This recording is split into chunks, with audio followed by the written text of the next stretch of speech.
Yo, the Psychopaths anime really screwed up when their bootlicking goody two-shoes main character didn't just straight up abolish this AI police state. This isn't your average dose of buddy detective cop propaganda. This is a projection of our reality that's not so far from the world of Psychopaths. The system is still flawed and corrupted as it's ever been. And even if this is an anime portrayal, real structural violence is what these enforcement departments use in order to take the offense against crime before it even happens. So I'm dissecting the most politically intense and ethically complex anime series and how it connects to our reality of a fascist techno-monopoly police state. Psychopaths is set in this pseudo-utopia in Japan, but the dystopia already sets in when there are these police departments that are assigned these revolvers known as dominators. And these can scan a person's level of stress to determine if they're a threat before they can even think of committing any kind of crime. The whole city in this anime is filled with surveillance scanners that are tracking the psychopath stress levels of all of its citizens under this government program known as the Sybil system. Arguably, this technological dictatorship has actually provided peace in this city that's totally isolated from a world of warfare, poverty, unwanted refugees, and just society freaking collapsing. And the Sybil system has brought order by managing every single aspect of life from the cradle to the grave. And they use this with these calculated psychopath stress levels and crime coefficients. But we learned pretty quickly that the Sybil system is not perfect. Because it starts with something simple, like if your stress levels are too high, you might lose your job. But if it's a little higher and a dominator gets pointed at you on a bad day, you might get tased and committed to a psych ward until you learn how to conform to society better. And if you really start freaking out, well, this might happen. But if you're a good citizen, you watch your stress levels, you take your medicines, then maybe you can also live a simple and blissful life. So much so that I would also say that these citizens are blissfully ignorant. It seems like these systems are supposed to be the answer to corrupted government officials and trigger-happy police officers that are contributing to police brutality. Since only the Sybil system can decide who is actually a danger and what level of force to use against a potential criminal. But whenever technology gets to decide anything, especially when it has to do with someone's life, it's always hidden behind these black boxes of algorithms and hive minds. And these processes are made up of all the same messed up biases of the humans who created these machines. And it subconsciously becomes a part of this technology even though it's supposed to seem neutral. Shit like this always hurts the poorest and the weakest and the most marginalized and pushes them to the edge. That's pretty much the underlying debate in this police department where we follow our main character, Akane. And she's a perfect citizen on paper, but she begins to see the flaws in this system that has ordered her entire life. And Akane works with a team of lower-ranking officers known as enforcers. And these enforcers are already considered criminals and have pretty much given up on life, even though they haven't committed any crimes. It's just that their psychopath levels aren't compatible with the rest of society. And for characters like Kogami, they just straight up stopped giving a shit and are just waiting for the moment to let loose. But for now, they're useful to this police department because they allow them to think like a criminal and get inside the minds of their suspects. And interestingly, enforcers get to do all of the roughhousing and executions on behalf of the inspectors, as if they're saving their supervisors from the stress levels that come with the madness of actually being a part of this brutality. Enforcers are still seen as vile attack dogs of the police state, or in other words, the bad cops to the good cops. But these underdog enforcers also know that if they get out of hand, all it would take would be a dominator being pointed at them in order to scan their perpetually traumatized stress level and blow them to smithereens. Because you always have to remember that the right to live or die is in the hands of the Sybil system. But our main character, Akane, begins to see that these predetermined criminals are just people who are confused and depressed and scared and need help that they don't have access to even in this futuristic society. But a fucking gun to the face would ultimately stress out these victims even more. And then they end up becoming a danger to the point that these dominator weapons also allow lethal force to be used against them. Once an individual shows that they have this crime coefficient level, even in a time of crisis, Sybil already decides that they are unfit to remain in society, even in their messed up solitary confinement. It's like at that moment, at that very number, a death sentence has already been made. And this is at the heart of abolishing the police infrastructure that is the judge, jury, and executioner. And that's more committed to protecting and serving the system instead of the individual and the citizen. But even Akane doesn't believe that an officer has to pull a trigger just because the safety is unlocked. She actually resorts to de-escalation tactics, trying to talk and reason with the victim in order to actually gain their trust and lower their stress levels so that way they can actually get help instead of getting shot and killed on the spot because they're a potential danger that never even happened and could have been avoided in so many other ways. But Akane's colleagues are still suspicious of the way that she interprets the Sybil system. And throughout this series, we see multiple instances where the main characters and antagonists end up challenging the faults in this Sybil system. So now that we're getting to the climax, and this is a bit of a spoiler if you're 10 years late to the series, it's revealed that the Sybil system is a collective of super intelligent brains. It's like this assembly room of consciousness hooked up to a computer that's formulating the standards of the system that controls the entirety of society. It's kind of like Twitter. But what's special about these brains is that they come from people like Akane, who are perfect citizens on paper but are critically aware, and sees that the system is far from perfect and that it's not omnipotent but has this binding control over society. But what's fucking frustrating about Akane is that she does not want to dismantle the system from the inside, even though she now sees that essentially the Sybil system is this one big Wizard of Oz that's actually just regular human beings, even though people think that it's this all-powerful, all-knowing technological system. Akane still somehow wants to reform this system from her current position as an inspector officer, which is fucking stupid. But whatever. Akane still believes in this society to the point that it becomes a toxic relationship between her and the Sybil system that also wants to just add her brain to the collective in the hopes that it will make its algorithm a little bit smarter. And it really begs the question if this system can even be reformed again, or if it's just too fundamentally messed up that it has to be abolished and destroyed. But for some reason, Akane doesn't believe that society would be able to survive without the Sybil system. So to find other answers, I had to think outside of the system and to think more like a criminal. One of the major antagonist goals in this series is to, of course, liberate society from the Sybil system, because the system has turned its citizens into non-thinking sheep instead of independent, self-determined human beings. And even if they seem like villains, they're trying to force people to examine their own personal motives and determine their own direction of their lives, even if it's done in the most chaotic and manipulative and massively violent ways. And one of the philosophers that is a huge inspiration for the conflict in this anime is Michel Foucault. And Foucault's 20th century theories goes through the relationship between power and knowledge as a form of control in societal institutions. And it really shows how the structure of this world in Psycho-Pass is based off of our existing reality. So let's talk about discipline and punish. As sexy as it sounds, this social political study analyzes how power has been established in the history of Western society. And when you think about it, it's really only been in the past 80 years that humanity has started to move away from public executions and push the dark reality of prisons and dungeons away from public view. But public execution has always been used to maintain control, from medieval torture all the way to Jim Crow lynchings. But this, of course, creates tension between the people and the governing power, because torture is pretty messed up even when the law claims to be on the higher moral ground. And now we're getting into this whole science when you get into punishment that we really see in the Psycho-Pass police system. And we see this in the inspectors and the enforcers who use their dominators with certain limitations but still have this certain amount of unlimited power. And the science of Psycho-Pass is connected to the level of violence that's taken out by that dominator. So much for a more humane alternative. But I have to admit that the bloodbursts were so fucking gruesomely over the top that the spectacle spectacle itself was part of the entertainment of the anime series. And this has to have an effect on the audience beyond the fourth wall, especially because we already live in a world with a taste for the spectacle of brutality.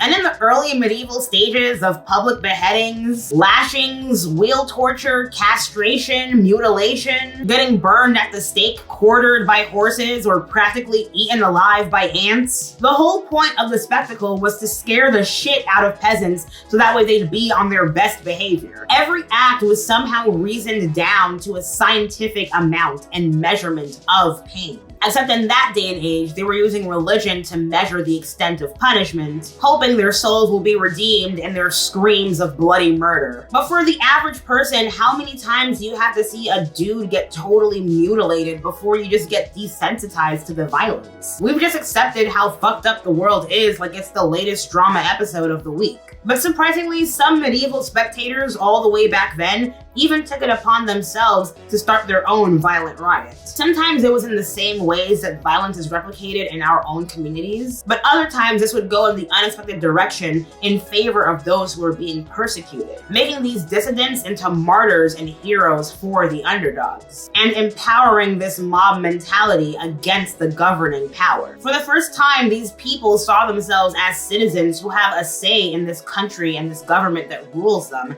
and of course realized that these medieval, overly creative punishments were definitely getting cruel and unusual, because we see now the immediate effects of casually witnessing this kind of violence as a society can mess up a system to the point that people can become a threat to society itself. So punishment in our reformed world has to have more of an effect on torturing the mind instead of torturing the body. Because goodness forbid the public realizes their friendly neighborhood officer can turn them into a microwave meatloaf volcano if they're having a bad day and get pushed over the edge. It's the reason why these police murder bots are dressed up like cute little mascots, with the hopes to reform the crooked individual to obey the law. But the way that the Sybil system thrives isn't through its heartlessly calculated punishment, but from the intricacies of a well-disciplined society that essentially controls itself.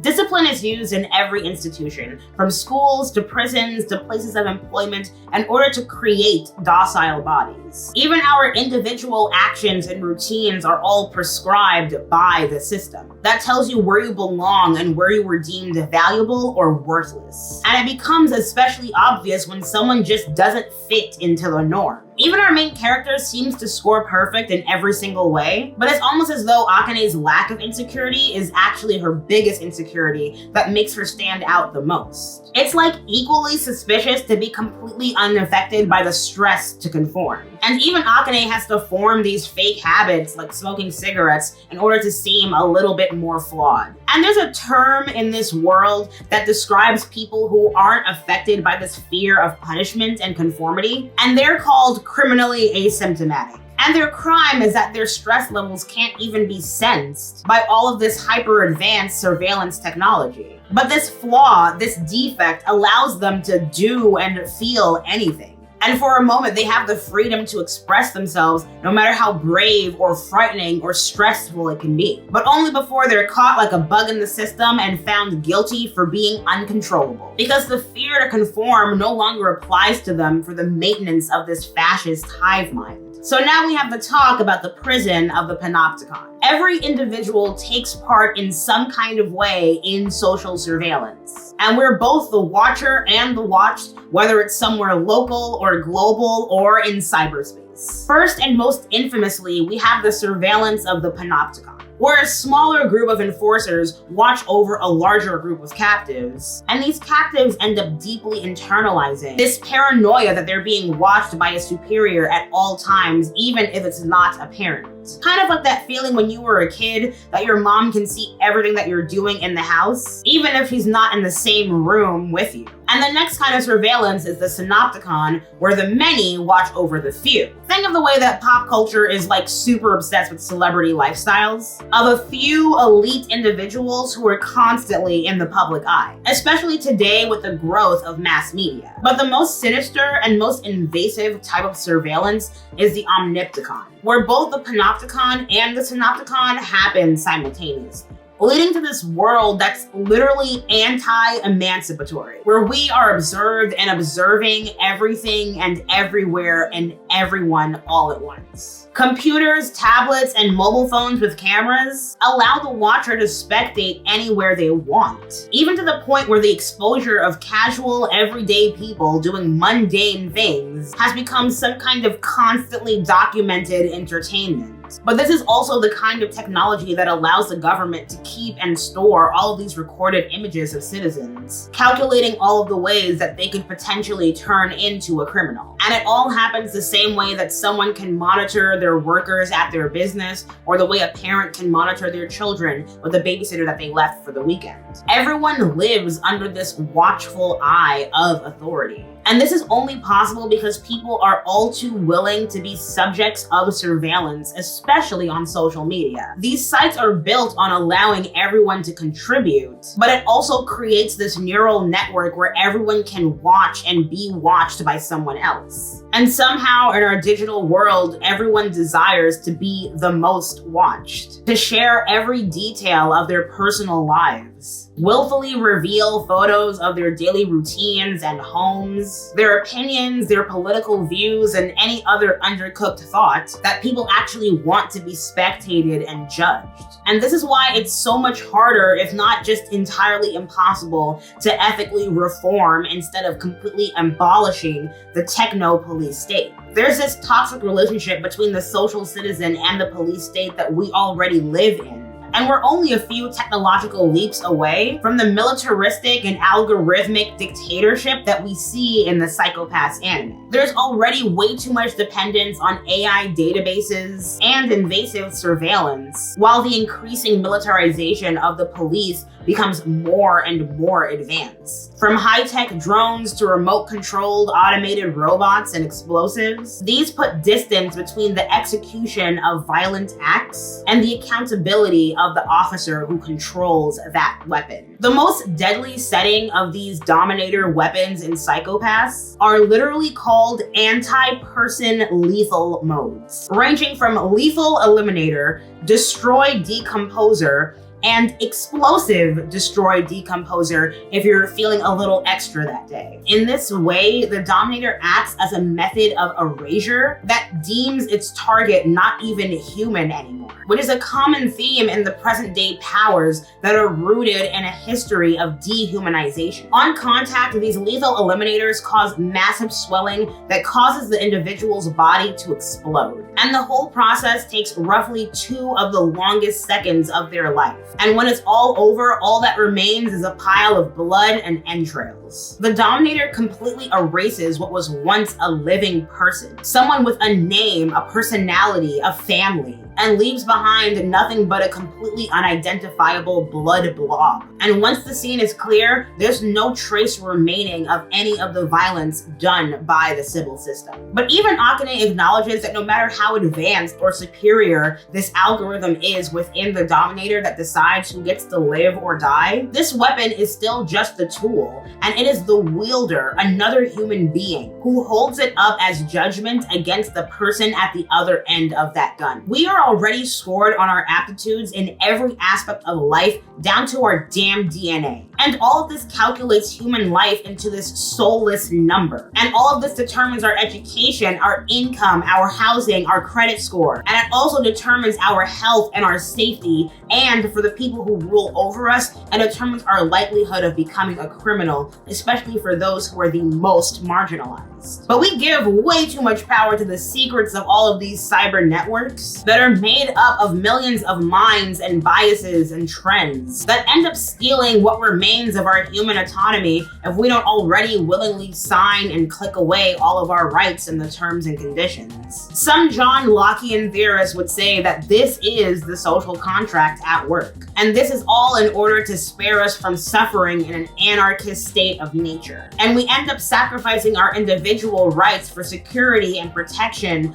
of property and sometimes people. But life is only better for a certain majority. And these unspoken social agreements always depend on this permanent underclass of people in order to exploit and feed the systems of discipline. And it doesn't just feed into the fear of this omnipotent establishment, but also creates a fear towards your fellow human being. A fear that if you break the social contract to get what you want, even if it hurts other people, it can create a ripple effect of others having the freedom to take everything away from you. And in the chaos and brutal attacks from opportunists and bad agents, the most frightening truth was Sybil System's attempt to protect its own values, even if it meant going against citizens who were actually victims in this time of crisis. These enforcement systems would sooner turn its wrath against these communities that they're supposed to be helping, rather than addressing the flaws within the system that causes this madness to begin with. At the end of the day, freedom is hard and it's not fun. And when these systems, from the police to capitalism itself, gets abolished, many of the luxuries created from the systemic exploitation of others just won't exist anymore. And we have to be held accountable for our own resources, our own local communities, and our own words and actions in the real world. Even by Akane's controversial logic, we are still better than the anarchist, cutthroat, do-or-die survival of the fittest world that everyone thinks society would devolve into if we didn't have the constant force of domination over us. And we shouldn't have to sacrifice our own self-determination on the level of technological authoritarianism in order to achieve this. There is a risk that we all have to take to truly live with some semblance of agency. But the real danger comes when we become complacent to these powers and we are unable to hold each other accountable in our own society. And there is so much more to this world of psychopaths that still has to be sorted out. The police state is only the tip of this iceberg as the series continues with some of the other global issues in this world. Like, the rest of their world is at war and there are refugees at the border who are mostly people of color, mind you. And there are already these xenophobic sentiments brewing against immigrants from within the city.